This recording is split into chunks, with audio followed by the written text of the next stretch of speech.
I trying to give my best in my work before.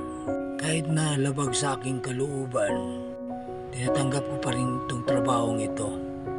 Trabaho na kailanman hindi ako nagiging masaya. Ngunit dumating na ang panahon na parang dandaan tila ako nagiging masaya. Dahil siguro sa marami na akong nakilala at marami na ring nagmamahal sa akin. Ngunit dumating ang panahon na kailanman hindi ko kayang tanggapin hanggang ngayon. Tila bang binagsakan ako ng buong mundo nakapatong sa aking ulo. Dandan.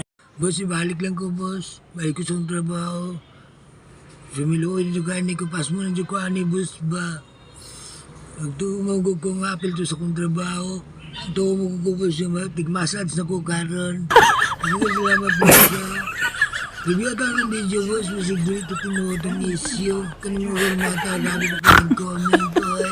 Ano kong bumagsak at gumapang sa lupa. Na tila bang mabigat ang aking dinadala sa aking saloobin. Ang aking kasiyahan na abot langit ngayon ay biglang nawawala. Na tila ba na parang bula.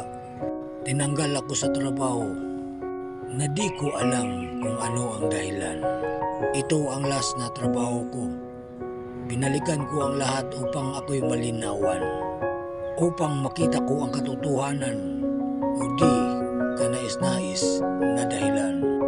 Dapat ba akong tanggalin o mananatili na lang ako dito? Salamat mga kaibigan.